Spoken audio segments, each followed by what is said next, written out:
Gunners semua, berjumpa lagi dan lagi dengan The Gunners Indonesia. Kali ini kami sudah menyiapkan berita terupdate seputar Arsenal FC untuk kalian semua. Selamat menyaksikan!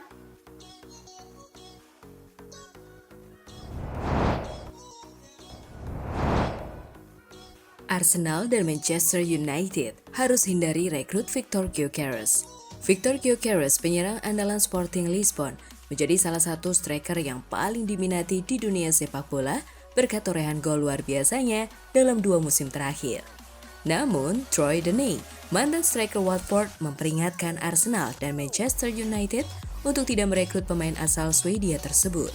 Meski statistiknya impresif, Gyökeres bukanlah finisher alami yang dapat membantu klub-klub Inggris tersebut meraih gelar Premier League.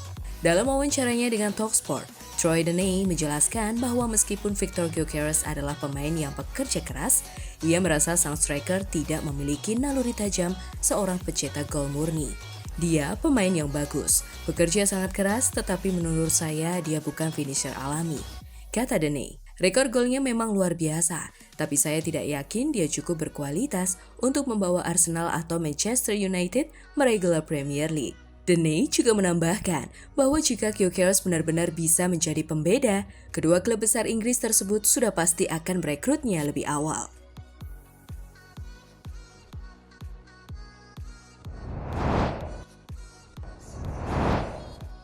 Kai Havertz minta Arsenal tetap bersatu di tengah tekanan.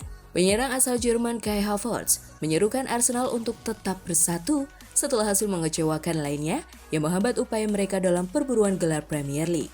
Kai Havertz yang baru mencetak 1 gol Liga dalam 2 bulan terakhir mengakui kekecewaannya dan meminta Arsenal segera bangkit menjelang laga perempat final Carabao Cup melawan Crystal Palace pada Kamis 19 Desember dini hari waktu Indonesia Barat.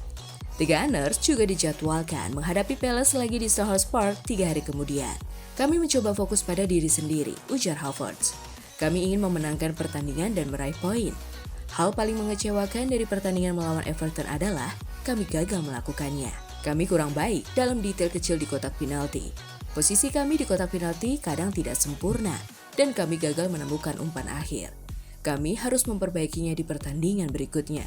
Yang terpenting, kami harus tetap positif dan bersatu sebagai tim. Arsenal kini telah menjalani 7 pertandingan dalam 21 hari sejak jeda internasional.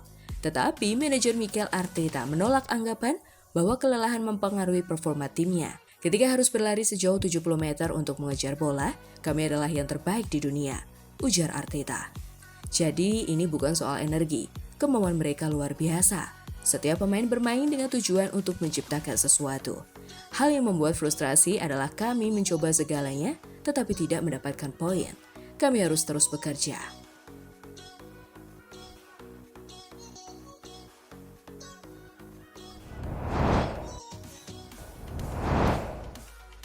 Update cedera Declan Rice. Mikel Arteta telah mengonfirmasi bahwa Declan Rice ditarik keluar saat melawan Everton karena cedera dan The Gunners terpaksa melakukan perubahan.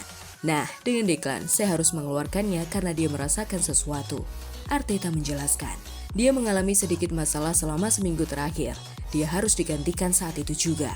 Kita harus melakukannya, ujarnya. Rice bergabung dengan Alexander Zinchenko dan Ricardo Calafiori dalam daftar pemain Arsenal yang diragukan tampil pada pertandingan berikutnya, dengan Ben White dan Takehiro Tomiyasu juga dipastikan absen pada pertandingan itu. Arsenal akan menghadapi Crystal Palace di Piala Liga pada hari Rabu, kompetisi yang sering diikuti oleh Arteta. Manajer mungkin memilih untuk tidak mengambil risiko dengan menurunkan Rice dalam kompetisi tersebut agar ia dapat pulih sepenuhnya. Petunjuk pertama kita adalah apakah Rice akan terlibat dalam latihan bersama tim selama beberapa hari ke depan.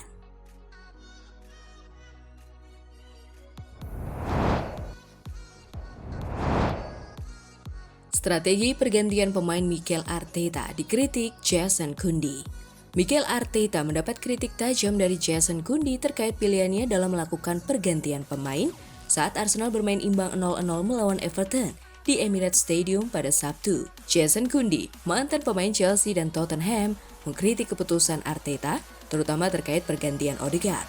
Menurutnya, Nwaneri tidak memberikan dampak yang diharapkan. Nwaneri gagal menciptakan peluang, tidak mencatatkan tembakan, dan kalah dalam semua 6 duel daratnya. Ujar Kundi dalam program Talksport. Kundi menyebut pergantian Odegaard sebagai langkah yang membingungkan, terutama saat The Gunners membutuhkan gol. Rice saya bisa pahami karena Jorginho punya tipe permainan berbeda, lebih kreatif. Tapi mengapa Odegaard? Dia pemain andalan ketika tim membutuhkan kreativitas, kata Kundi. Ia juga menyoroti bahwa tidak ada tanda-tanda Odegaard mengalami cedera. Kecuali ada masalah fisik yang kita tidak tahu, itu keputusan yang sangat aneh, tambahnya.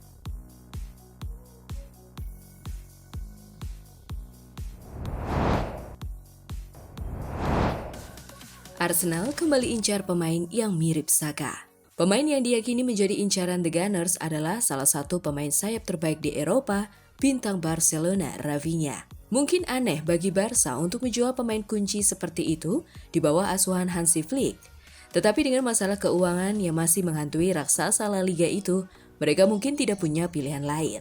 Menurut laporan dari Creamy Belly, The Gunners menanyakan tentang Rafinha pada musim panas dan mereka tetap berhubungan dengan perantara.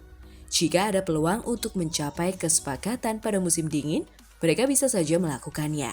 Terlepas dari apakah kesepakatan untuk mendatangkan pemain sayap itu dapat dicapai Arsenal atau tidak diragukan lagi bahwa pemain berusia 28 tahun itu akan sangat meningkatkan kualitas tim Arsenal. Satu hal yang pasti, Rafinha akan menjadi peningkatan bagi Gabriel Martinelli, setidaknya berdasarkan statistik mereka musim ini. Musim ini benar-benar mengecewakan bagi pemain Brasil itu sejauh ini, dengan hanya mencetak 4 gol dan 3 assist dalam 22 pertandingan di semua kompetisi. Ia mencetak rata-rata 0,31 gol dan assist per pertandingan musim ini dibandingkan dengan 1,17 yang dicetak rekan setim internasionalnya. Hal ini tentu saja dapat dilihat sebagai peningkatan yang besar.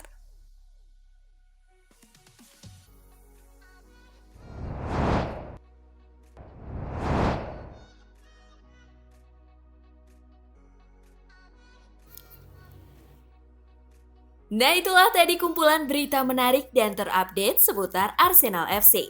Simak terus ya berita terupdate lainnya dari The Gunners Indonesia. See you!